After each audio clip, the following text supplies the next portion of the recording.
Welcome to the Deep Dive. We're here to unpack insights from, well, a whole stack of sources, really, giving you that shortcut to being genuinely well-informed. Today, we're going to dive into a topic that it impacts millions, but honestly, it's often surrounded by misconceptions. We're talking about a really foundational element of vitality, of energy. Think of it as a crucial T factor. Get this right. And it can seriously transform your overall well-being. Did you know, for instance, that, testosterone declines naturally, but recent research, like from 2024, 2025, shows men in their 50s can actually have higher levels than guys in their 20s, just by using the right strategies. Absolutely. And let's be super clear right from the start. This deep dive, it's not about that aggressive gym culture stuff, or expensive quick fix supplements, definitely not niche alpha male content. No, our focus is squarely on evidence-based natural methods, things you can actually start doing right at home in your daily life, and you'll find some surprising, real breakthrough findings from the latest research 2024, 2025 stuff. We might even touch on how, believe it or not, your sleep position can play a role. Sleep position. Wow. Okay, so that's our mission today, right? Cut through all that noise, challenge those common myths, and unlock solutions that are accessible, natural. Get ready for some real aha moments, some facts that might genuinely surprise you. This is going to be your shortcut to getting properly clued up on a critical health aspect that's, well, often really misunderstood. Exactly. Think of this as your clear, actionable blueprint for understanding and naturally optimizing your bodies. Let's call it the master optimization hormone. We're moving past the usual myths, getting into tangible strategies, stuff that's grounded in recent science and can actually make a profound difference for you. Okay, so let's start there. When most people hear low testosterone, what pops into their head? Usually it's kind of narrow, isn't it? Like maybe bedroom performance or just feeling generally tired once you hit middle age. Oh, definitely. That's a really limited view. The sources make it clear. I mean, yes, it directly affects about 5% of men nationwide, statistically, but its influence, it stretches way, way further than that. We're talking about things like compromised energy, but also significant muscle loss, reduced bone density, trouble regulating mood, even cognitive function, and just basic motivation. See, testosterone isn't just a sex hormone. It really orchestrates a whole symphony in the body. It's like your natural optimization system. And what's really standing out in the 2024 and 2025 research is this huge surge in interest in natural boosters. It shows a bigger shift, I think, towards natural wellness, looking for root causes, not just quick fixes. That shift is interesting. But okay, before we get to the what to do, we really need to bust some myths, right? Because these misconceptions are, frankly, holding a lot of people back. Let's tackle myth number one, testosterone decline. It's just part of getting old, nothing you can really do about it. Yeah, that one's huge, and it's just plain wrong. I mean, sure, okay, there's a natural decline, roughly 1% a year after age 30, give or take, but the research, it shouts that lifestyle factors can seriously slow that down, even halt it, sometimes even reverse it. Like you mentioned earlier, some studies we looked at highlighted men in their 50s, right? Men who focused on these natural strategies, they actually showed higher T levels than many guys in their 20s. It's really about using lifestyle, maybe epigenetics, to kind of override some predispositions. It's powerful stuff. That really turns that common belief on its head. Okay, myth number two. You need expensive drugs or like exotic supplements to actually make a difference. Couldn't be further from the truth, actually. The most powerful boosters, they're right there in your daily routines, in your kitchen, in your bedroom, like we said. The sources are really clear, these accessible natural things, often way more impactful than some quick fix product you buy online. And the last big myth, one I think hits a surprisingly wide group, low T. That's the old man's problem. Oh, this is such a critical one to clear up. We're seeing a really noticeable increase in testosterone issues in men as young as their early 20s. It's not just an older guy thing anymore. And the trend seems directly linked to, well, modern life stressors, doesn't it? Chronic stress, terrible sleep habits being so common, diets full of processed junk, sedentary jobs. It's a modern challenge affecting all adult ages, not just the seniors. Okay, so if you're listening now and you're thinking, right, I'm ready, I want to optimize, where's the starting point? What's the absolute bedrock, the foundation of this natural T-boost plan? Given the latest research, I'm guessing, sleep has got to be massive. You are spot on. Sleep is absolutely paramount. Just think about this stat. Consistently getting less than 5 hours a night. That can tank your testosterone by a huge 10 to 15%. Bang. Just like that. But the recent research, the 2024-2025 stuff, adds a surprising layer. It's not just how long you sleep, it's the quality, and get this, even your sleep position. Sleep position. Okay, that's definitely going to be new for a lot of listeners. How does that work? What's the mechanism for T optimization there? Right. It sounds minor, but this is where it gets interesting. Some studies suggest sleeping on your back might actually help with better temperature regulation for the testes. And why does that matter?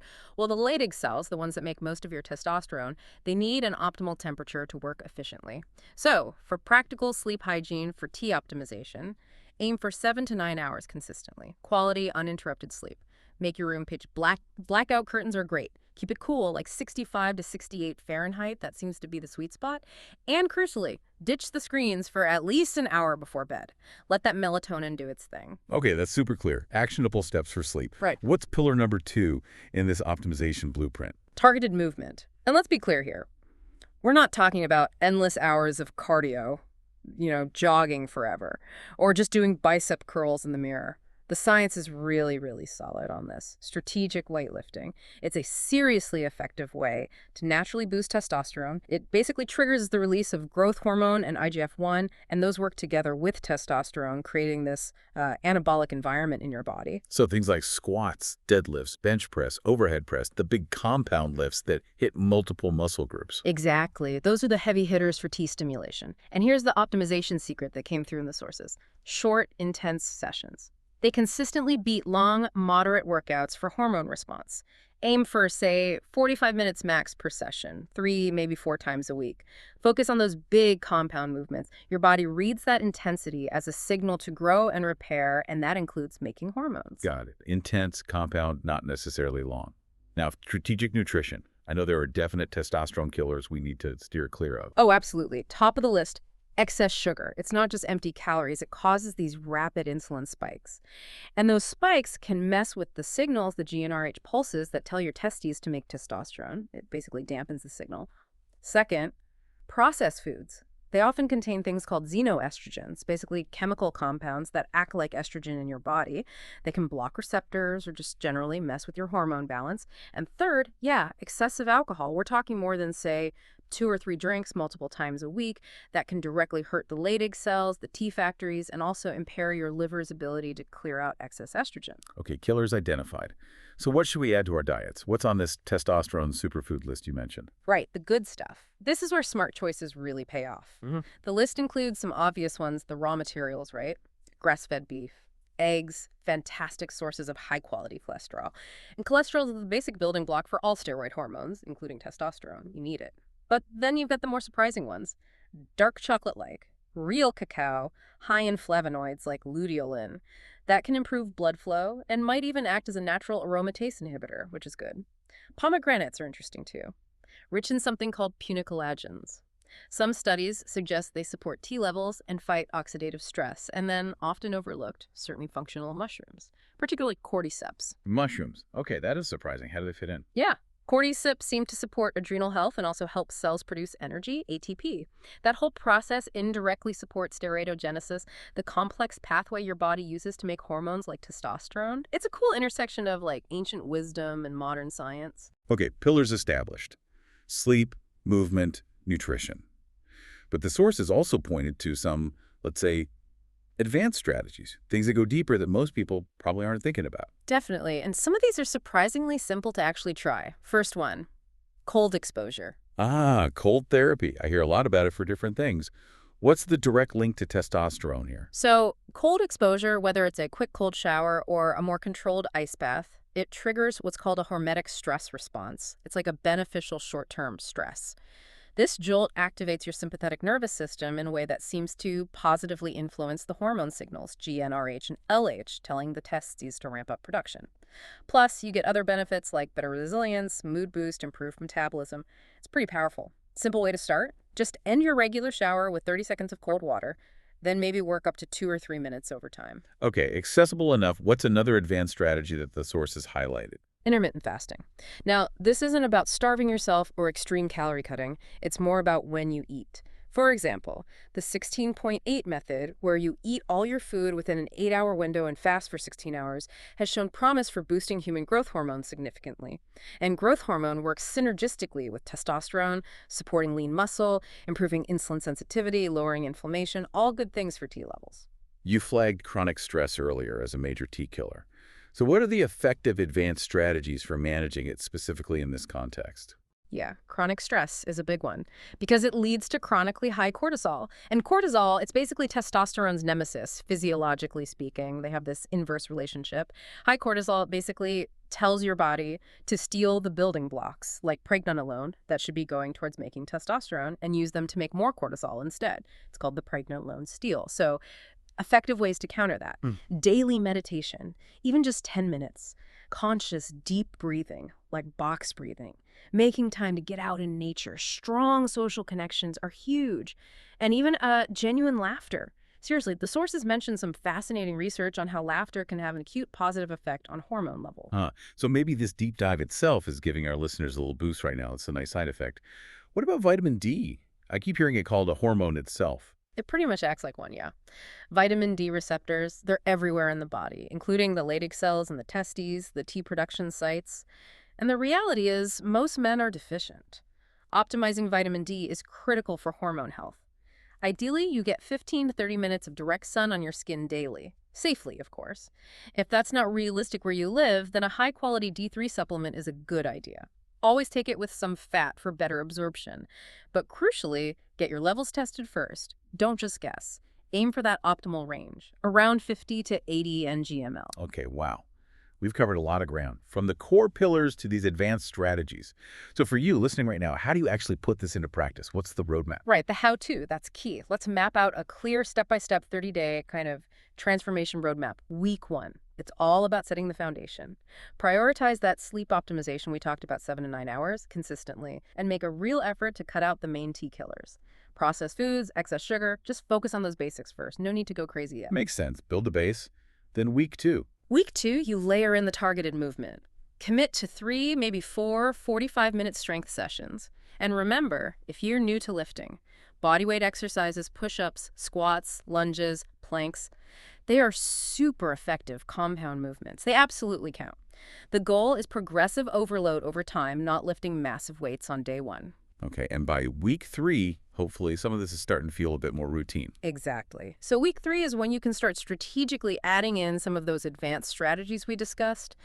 Introduce the cold exposure gradually, maybe those 30-second cold finishes to your shower. Think about whether intermittent fasting fits your lifestyle and health goals. It's not for everyone, but worth considering. And double check that vitamin D plan, sun, or supplement. Make sure it's locked in. And finally, week 4. After integrating all these pieces, Week 4 is about refinement, consistency, and tracking. By this point, you really should be noticing some subjective improvements. Energy, mood, motivation, sleep quality should feel better. So now you dial things in, listen to your body's feedback, and really focus on making these changes sustainable, maybe even enjoyable for the long haul. you mentioned tracking. How do you know if it's working beyond just feeling better? What are the markers? Good question. Initially, yeah, it's the subjective stuff. More steady energy all day, less irritability, more drive, sleeping deeper, recovering faster from workouts. Those usually show up first. Then the physical markers, getting stronger in your lifts, noticing positive changes in body composition, like a bit more muscle, maybe losing some fat around the middle. Those typically start becoming noticeable around 4 to 6 weeks in. And if someone wants the hard data, the objective proof, what tests should they look into? For that, a comprehensive hormone panel is the way to go. Highly recommend it. Make sure it includes total testosterone, yes, but also free testosterone. That's the amount actually available for your body to use. And SHBG, sex hormone binding globulin. That's a protein that binds to testosterone, affecting how much free T you have. Honestly, people are often really surprised by what those tests show. Sometimes good, sometimes less so. But knowledge is power. Definitely. Okay, before we hit some rapid-fire questions, what are the biggest trip-ups? Based on the sources, what are the common mistakes people make when they try to do this naturally? I'm guessing number one is trying to do everything at once. Bingo, that's the classic. Going too extreme too fast. They decide Monday morning they're going to overhaul everything. Brand new diet, hitting the gym hard every day, daily ice baths, swallowing 7 new supplements, and by the following Tuesday, they're completely burned out. Sustainable change is gradual. Pick 1 or 2 things, master them, then add another. It's got to be a marathon mindset, not a sprint. Okay, good advice. What's mistake number 2? Focusing only on supplements while ignoring the lifestyle foundations. Look, some supplements can help. They can be useful cofactors if they're evidence-based. But you absolutely cannot supplement your way out of chronic bad sleep, constant stress, or a diet that's just nutrient-poor junk. Lifestyle is always the primary lever for hormone optimization. Always. And the third common pitfall. Impatience. Simple as that. Natural optimization takes time.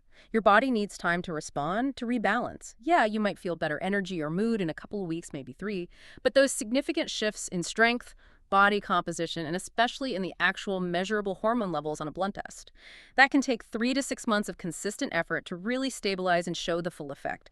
Be patient. And what if someone is patient? They're doing everything right consistently and still nothing, or not much. What's the troubleshooting step then? That's the point where you absolutely need to seek professional medical advice. Don't hesitate.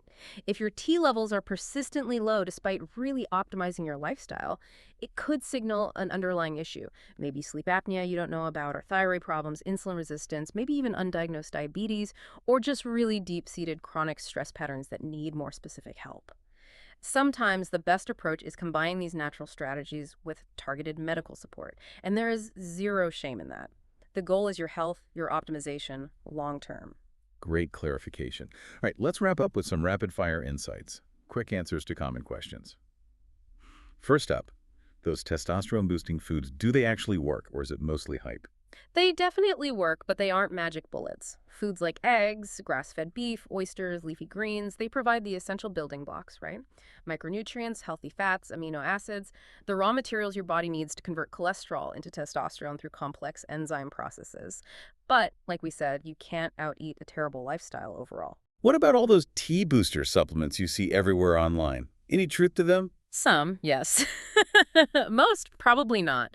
The ones that consistently pop up in the research we reviewed include things like D-aspartic acid, seems to support the release signals like GnRH and LH. Zinc is crucial. It's involved in hundreds of enzyme reactions, including T synthesis. Magnesium, vital for sleep, muscle function. And ashwagandha, the adaptogen, helps lower cortisol, build stress resilience. But again, think of them as helpers, not the main event. Can women follow these same recommendations for their own health optimization? Absolutely, yes. While women naturally have much lower testosterone levels, it's still incredibly important for their energy, muscle tone, bone health, and libido. All these lifestyle strategies, better sleep, strength training, whole foods, managing stress, they provide huge benefits for women's overall hormonal balance and well-being too. How long until someone actually feels a difference, typically? Generally, people report feeling better, more energy, better mood, sleeping sounder within about 2 to 3 weeks. More tangible physical changes, like getting stronger or seeing body composition shifts, usually takes a bit longer, maybe 6 to 12 weeks. And for those actual hormone levels on a test to show significant, stable changes, you got to give it 3 to 6 months of consistent effort. Okay, last rapid fire. Is low T really as common as people make it out to be? You know, it really is far more common than most people think, and unfortunately, the trend shows it's increasing. Right. Modern life, right? Sedentary jobs, constant exposure to endocrine-disrupting chemicals in plastics, food, water, plus that pervasive chronic stress. It's hitting men at younger and younger ages. But this is the important part. The flip side is that because it's so widespread, the potential for natural, significant improvement through these lifestyle changes is absolutely massive. This has been incredibly thorough, really insightful. So for you listening, if there was just one thing, the single most impactful action you could take today to start this journey, what would you say it is? Oh, easy. Hands down. Prioritize getting quality sleep tonight. Set a real bedtime alarm. Make it non-negotiable. Put your phone physically in another room. And just aim for 7 to 9 hours of genuinely restorative sleep. Seriously, every single other positive change we've talked about, it pretty much builds on that foundation. Start there. Powerful advice and a great actionable starting point. And remember, this whole deep dive, it's not about chasing some kind of stereotype, is it? It's really about a holistic optimization, your health, your energy, your overall quality of life, using natural methods backed by evidence. It's about unlocking your potential. That's it, exactly. Testosterone optimization is health optimization. When your hormones are working like they should or balanced, everything else just tends to get better. Your mood improves, your relationships often get better, you're sharper cognitively, perform better at work, and you just plain enjoy life more. It's about feeling truly vital, you know? Before we wrap up, just want to let you know we've put together a comprehensive resource guide. It's got specific protocols, detailed food lists, example exercise routines, those evidence-backed supplement recommendations we mentioned, plus links to the studies we referenced throughout this deep dive. You can find all of that on our website, easily accessible. And hey, if you found this deep dive valuable, maybe think about sharing it. Pass it along to someone else you know who might benefit. These issues are really common, but as we've hopefully shown today, they are definitely not insurmountable. Absolutely. So yeah, despite the stats about rising low testosterone, especially in younger guys, just remember this final thought. The potential for natural improvement is genuinely vast. A truly optimized life, one full of energy and vitality, it's not just possible. It might be much closer than you think.